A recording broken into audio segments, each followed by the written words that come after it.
ya Ustaz? Kayak mana ya Ustaz? Kayak mana ya Ustaz? Assalamualaikum warahmatullahi wabarakatuh. Apa kabarnya nih keluarga muslim? Semoga selalu diberikan kesehatan sekeluarga dan diberi kemudahan segala urusannya.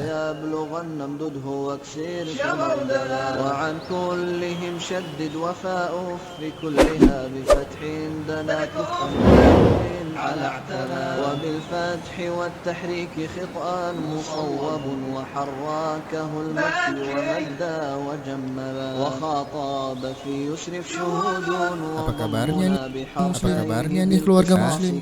Semoga kesehatan selalu diberikan kesehatan sekeluarga. Lagi nih kawan-kawan, mulai غيب حلا ليسوء نون راو وضم الهمز والماد عدل سما ويلقاه يضم. Bismillah, assalamualaikum warahmatullahi wabarakatuh. Innalhamdulillah wassalatu wassalamu ala rasulillah wa ala alihi wa ashabihi wa man walah wa la hawla wa la quwwata illa billah amma ba'd. Para pemirsa Rosyad TV di mana saja Anda berada, rahimani wa rahimakumullah. Ada saudara kita yang bertanya tentang pembayaran fidyah. Itu fidyah untuk hutang puasa ketika ia tidak berpuasa di bulan Ramadan karena ada penghalang atau diberikan dispensasi untuk tidak berpuasa.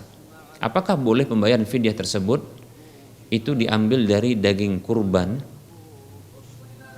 Baik para hamba Allah rahimani wa rahimakumullah, sebelum kita menjawab pertanyaan ini, terlebih dahulu kita ucapkan syukran jazilan wa jazakallahu khaira wa barakallahu fiq kepada sang penanya. Baik para hamba Allah rahimani wa rahimakumullah. Dalam kasus yang ditanyakan ini perlu kita merinci masalah karena ada rincian dalam hal ini. Baik, rincian yang pertama adalah apabila daging kurban tersebut itu berasal dari kurban orang lain yang diberikan kepadanya, lalu dia membayarkan fidyah dengan cara memasak makanan dan menjadikan daging kurban yang didapatkannya tersebut sebagai lauk pauknya. Maka dalam hal ini tidak ada perbedaan pendapat di kalangan para ulama tentang kebolehannya. Disebabkan karena daging kurban tersebut itu berasal dari orang lain. Baik, rincian yang kedua para hamba Allah rahimani wa rahimakumullah adalah apabila daging kurban tersebut berasal dari kurban orang yang hendak membayar fidyah. Yang fidyah tersebut adalah pembayaran makanan atau pemberian makanan yang wajib diberikan kepada fakir miskin atas hutang puasa yang tidak dilakukan di bulan Ramadan. Baik para hamba Allah rahimani wa rahimakumullah. Dalam rincian ini sangat mungkin terjadi perbedaan pendapat di kalangan para ulama. Disebabkan karena daging kurban tersebut itu berasal dari kurban orang yang wajib untuk membayar fidyah. Baik, para hamba Allah rahimani wa rahimakumullah.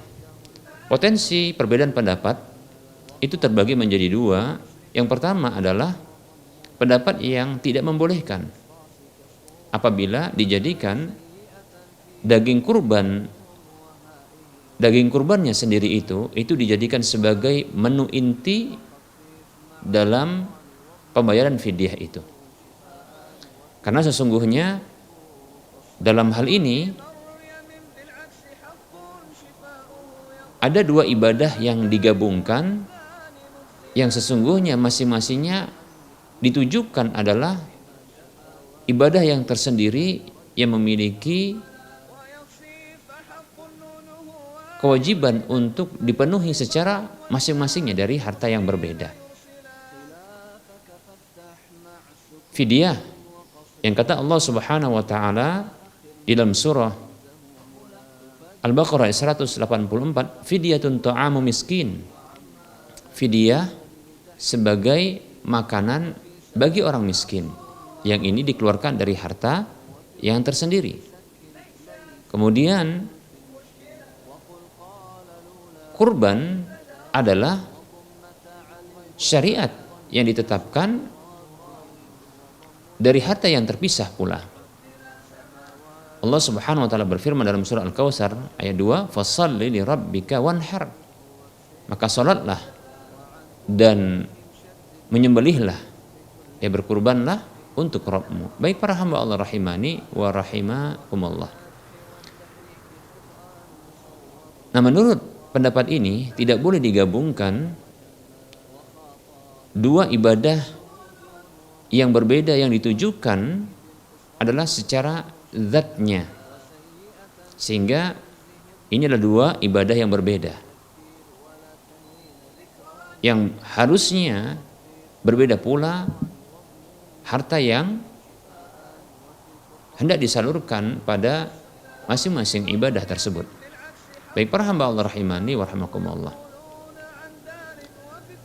Pendapat yang kedua yang sangat mungkin muncul dari kasus yang ditambahan pada makanan yang sudah telah siap saji, yang cukup porsi, yang dijadikan sebagai pembayaran fidyah untuk fakir miskin. Semoga penjelasan ini bermanfaat.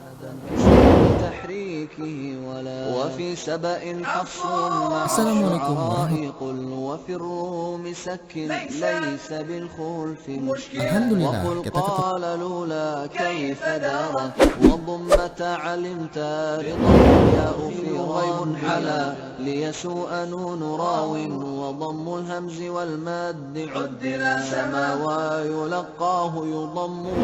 Bismillah, assalamualaikum warahmatullahi wabarakatuh. Alhamdulillahi rabbil alamin, wassalatu wassalamu ala asyrafil anbiya'i wal mursalin wa ala alihi wa ashabihi ajma'in wa man tabi'ahum bi ihsanin ila yaumiddin, amma ba'd. Para pemirsa Rasyad TV di mana saja Anda berada rahimani wa rahimakumullah. Ada pertanyaan dari saudara kita yang menanyakan tentang seseorang yang banyak ibadahnya, banyak kebaikannya, namun tatkala dia bersendirian, tatkala ia dalam kondisi kesendiriannya, maka ia berbuat dosa. Apakah ini termasuk kemunafikan? Baik para hamba Allah rahimani wa rahimakumullah, kita ucapkan kepada sang penanya syukran jazilan wa jazakallahu khairan wa barakallahu fiik. Para hamba Allah rahimani wa rahimakumullah, kemunafikan yang dalam bahasa Arab disebut dengan an-nifaq, secara bahasa maknanya adalah idharul insani ghaira ma yubtinu, yaitu seseorang yang menampakkan selain apa yang dia sembunyikan. Itu secara bahasa, yaitu seseorang yang menampakkan selain apa yang dia sembunyikan. Adapun secara istilah syar'i, maksud dari kemunafikan itu adalah idharul islami wal imani wa ikhfa'ul kufri wasyirki.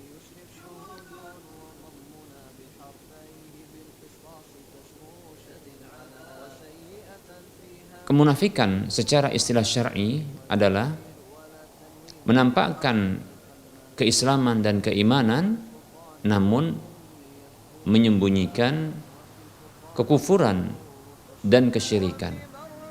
Baik para hamba Allah rahimani wa rahimakumullah.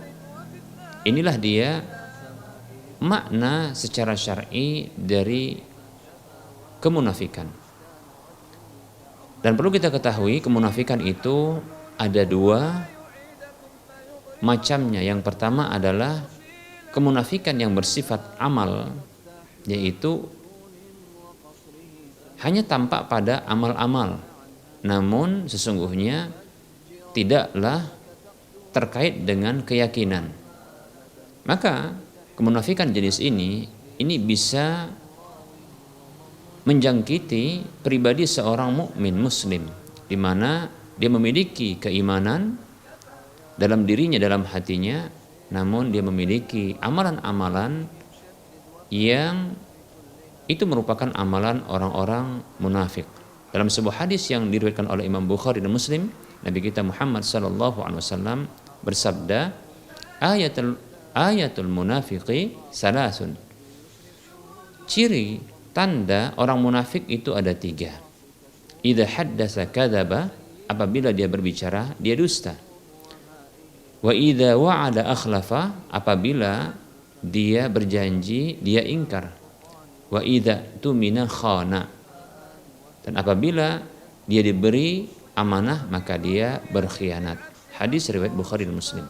Ini ciri di antara kemunafikan yang bersifat amal, yang ini sangat mungkin menimpa orang-orang muslim, orang-orang beriman. Adapun jenis yang kedua adalah kemunafikan yang bersifat i'tiqad atau keyakinan. Kemunafikan seperti ini adalah kemunafikan yang diderita oleh orang-orang kafir yang menyembunyikan kekufuran mereka, namun sebaliknya menampakkan keislaman mereka. Sesungguhnya hatinya itu kufur, dirinya kafir, hanya saja dia menampakkan keislaman atau keimanan. Baik para hamba Allah rahimani wa rahimakumullah. Untuk inilah Allah Subhanahu wa taala berfirman, innal munafiqina fid darkil asfali minan nari. Allah berfirman dalam Al-Qur'an yang artinya sesungguhnya orang-orang munafik itu berada dalam tingkatan terbawah dari api neraka itu. Baik para hamba Allah rahimani wa rahimakumullah. Semoga Allah Subhanahu wa taala melindungi kita, menjaga kita dari segala bentuk kemunafikan, baik itu yang bersifat amal maupun yang bersifat keyakinan. Baik para hamba Allah rahimani wa rahimakumullah, terkait dengan kasus yang ditanyakan ini, apakah seseorang yang dia menampakkan kesolehan, menampakkan kebaikan, tampak pada dirinya kebaikan, begitu juga tampak pada dirinya amal ibadah, namun ketika dia bersendirian dia melakukan kemaksiatan dan dosa, apakah ini termasuk kemunafikan? Baik para hamba Allah rahimani wa rahimakumullah, secara bahasa memang demikian, yaitu seseorang yang menampakkan selain apa yang dia sembunyikan. Demikian. Tentunya dia tidak akan menampakkan kemaksiatannya. Namun dalam pandangan manusia maka dia adalah orang yang melakukan kebaikan dan amal-amal kesolehan. Baik para hamba Allah rahimani wa rahimakumullah. Namun untuk orang seperti ini cukup kita katakan bahwasanya secara bahasa dia memenuhi syarat definisi kemunafikan itu. Dia sedang melakukan kemunafikan dari sisi definisi bahasa. Namun para hamba Allah rahimani wa rahimakumullah, tidak perlu kita menghukumi orang seperti ini dengan munafik tentunya. Namun hendaknya kita memberikan nasihat, memberikan nasihat kepadanya. Dan sangat mungkin hal ini terjadi pada diri kita, yaitu kita terkadang berani untuk melakukan kemaksiatan-kemaksiatan di dalam kesendirian kita. Namun kita hanya menampakkan kebaikan di hadapan orang lain. Baik para hamba Allah rahimani wa rahimakumullah. Ketahuilah sesungguhnya Allah Subhanahu wa taala Maha melihat. Allah Subhanahu wa taala Maha mengetahui apa yang tampak maupun yang tidak tampak dalam pandangan manusia. Allah Maha mengetahui dan Maha melihat. Baik para hamba Allah rahimani wa rahimakumullah, ada ancaman dari Rasulullah Shallallahu Alaihi Wasallam untuk orang yang berlaku demikian, yaitu yang melakukan kemaksiatan-kemaksiatan, keharaman-keharaman secara sembunyi-sembunyi. Dalam sebuah hadis yang diriwayatkan oleh Imam Ibnu Majah dalam sunannya, dan ini hadis yang dikeluarkan juga oleh Imam Syekh Al-Albani rahimahullahu ta'ala. Beliau cantumkan hal ini dalam Sahihul Jami'.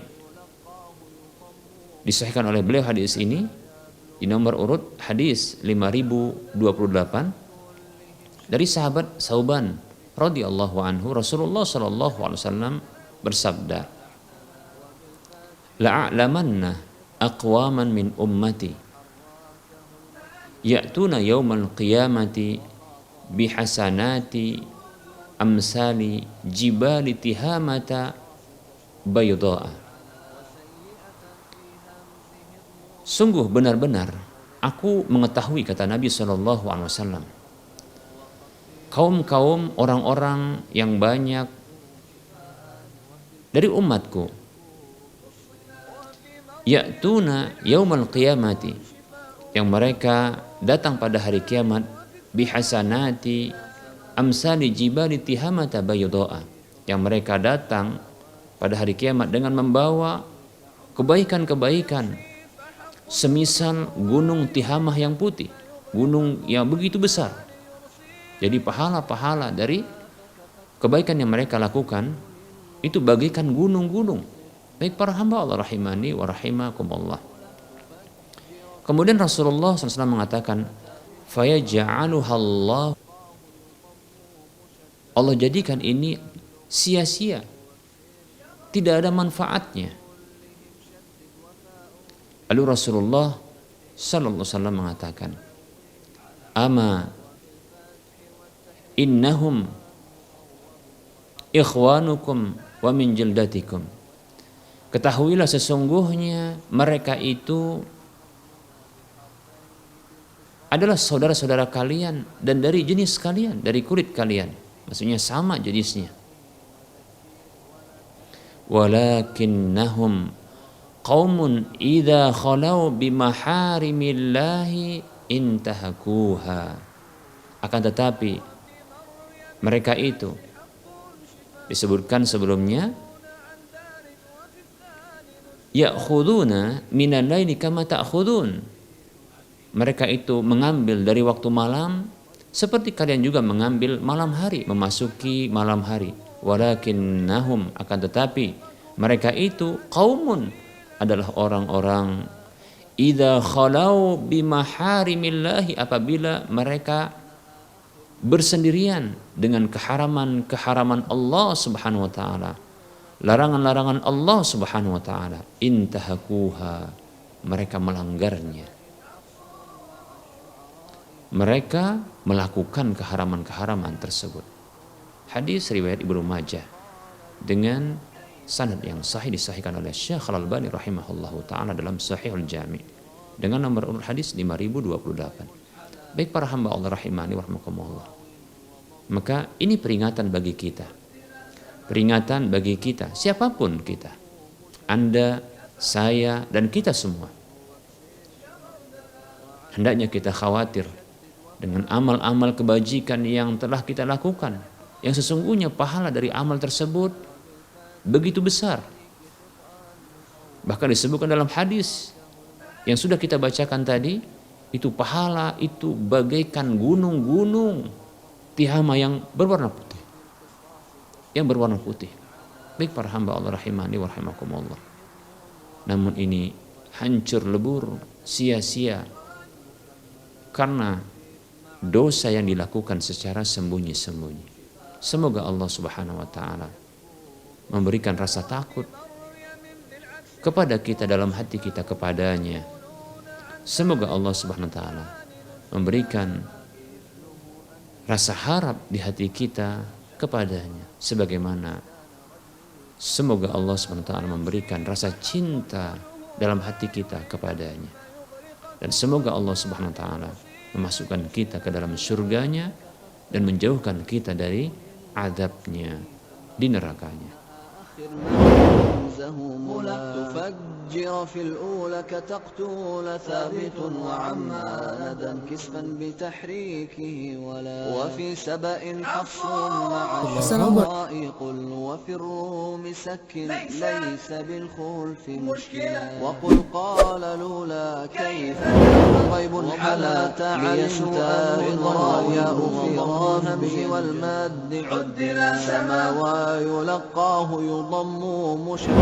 Bismillah, assalamualaikum warahmatullahi wabarakatuh.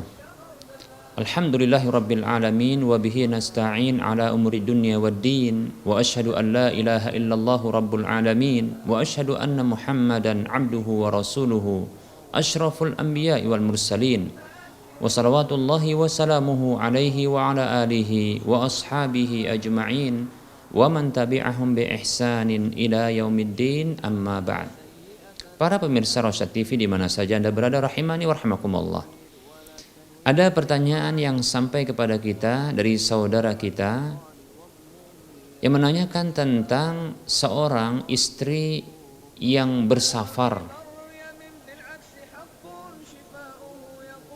ke satu tempat tanpa mahram namun telah mendapatkan izin dari suaminya. Bagaimana hukumnya? Diberikan kemuliaan oleh Allah Subhanahu wa taala.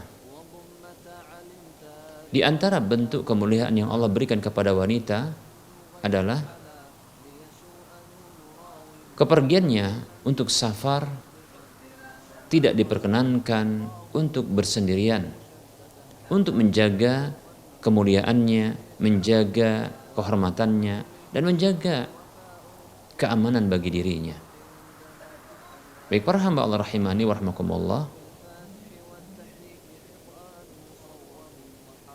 dalam sebuah hadis yang diriwayatkan oleh Imam Bukhari dalam kitab sahihnya, demikian pula Imam Muslim dalam kitab sahihnya, dan lafaz ini akan kita sebutkan dari lafaznya Imam Muslim dari sahabat Ibnu Abbas radhiyallahu anhuma, ia mengatakan, sami'tun nabiyya sallallahu alaihi wasallam yakhtub, aku pernah mendengar Rasulullah SAW itu berkhutbah. Beliau bersabda, la yakhluwanna rajulun bimra'atin illa wa ma'aha dhu mahramin. Tidak boleh ada seorang laki-laki yang berduaan dengan wanita. Tidak boleh ada seorang laki-laki yang bersendirian dengan wanita kecuali bersama wanita tersebut ada mahramnya. Wala tusafiril mar'atu illa ma'adhi mahramin, dan tidak boleh ada seorang wanita bersafar kecuali bersama mahramnya. Faqama rajulun, lalu ada orang yang berdiri, seorang laki-laki berdiri.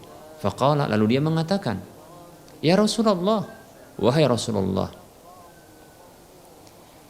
inna imraati kharajat hajatan, sesungguhnya istriku keluar dalam kondisi berhaji. Wa inni iktatabtu fi ghazwati kada wa kada, sementara aku sudah tercatat dalam peperangan ini dan itu.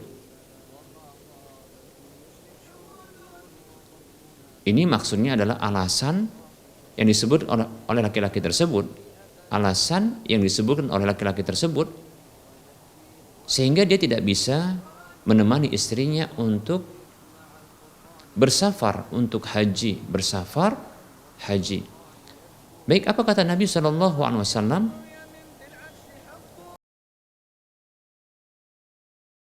padanya, intaliq fahajja ma'a imra'atik. Berangkatlah dan berhajilah bersama dengan istrimu. Hadis riwayat Muslim, yang semisal dengan itu juga diriwayatkan oleh Imam Bukhari dan yang lainnya. Baik para hamba Allah rahimani wa rahmakumullah, perhatikan dalam hadis ini laki-laki tersebut sudah tercatat dalam peperangan berjihad di jalan Allah Subhanahu wa taala. Namun ia melaporkan setelah mendengarkan Nabi sallallahu alaihi wasallam tentang larangan wanita bersafar tanpa mahram. Maka dia menyampaikan kondisi di mana istrinya bersafar untuk haji dan akan pergi tanpa suami, tanpa mahram. Maka Nabi SAW membatalkan jihad orang tersebut dan memerintahkan untuk menemani istrinya dalam safar hajinya. Baik para hamba Allah rahimani wa rahmakumullah. Ini menunjukkan ya, begitu mulianya wanita. Ini menunjukkan begitu besarnya larangan ini. Wanita bersafar tanpa mahram. Sampai-sampai Nabi SAW membatalkan seseorang yang sudah akan berjihad di jalan Allah Subhanahu wa taala dan memerintahkannya untuk menemani istrinya. Rahimani wa rahmakumullah. Dan ini menunjukkan bahwa hal ini merupakan syariat Allah Subhanahu wa taala yang tak bisa dibatalkan dengan izin suami. Baik para hamba Allah rahimani wa rahmakumullah, haji ini adalah ibadah. Tapi dengan alasan haji bukan lantas boleh untuk pergi bagi wanita tanpa mahram dalam kondisi dia bersafar untuk haji tersebut. Baik para hamba Allah rahimani wa rahmakumullah. Apabila kita lihat para wanita saat ini yang mereka pergi bersafar sendirian tanpa mahramnya, bahkan tanpa suami, apakah tujuan safar mereka itu melebihi kepentingan haji? Yang haji ini merupakan rukun dari rukun-rukun Islam dalam agama kita. Baik para hamba Allah rahimani wa rahmakumullah. Oleh karenanya dari sini kita pahami begitu besarnya larangan Allah ini. Baik para hamba Allah rahimani wa rahmakumullah. Oleh karenanya tidak bisa larangan Allah Subhanahu wa taala bagi wanita bersafar tanpa mahram ini dibatalkan dengan sekedar izin suami. Semoga penjelasan ini memberikan manfaat. Wassallallahu ala Muhammad wa ala alihi wa ashabihi ajma'in. Walhamdulillahirabbil alamin. Wassalamualaikum warahmatullahi wabarakatuh. Bagi kamu yang mempunyai pertanyaan perihal agama, silahkan kirim video pertanyaan kamu menggunakan HP atau kamera ke nomor WhatsApp 0822 8888 6630 atau kirim ke email kami rasyad.tv@gmail.com dengan format isi video, nama, alamat, dan pertanyaan yang akan kamu tanyakan. Ayo kirim pertanyaan kamu dan tunggu jawabannya di Cameo. Kayak mana ya Ustadz? Alhamdulillah kita telah sampai di pertanyaan terakhir hari ini. Nah, semoga apa yang disampaikan Ustadz tadi bisa menambah ilmu agama kita semua. Ingat ya kawan-kawan, menuntut ilmu agama itu wajib loh atas setiap muslim. Dan terima kasih telah menyaksikan episode Cameo kali ini. Insya Allah, sampai jumpa lagi di episode-episode Cameo berikutnya. Assalamualaikum warahmatullahi wabarakatuh.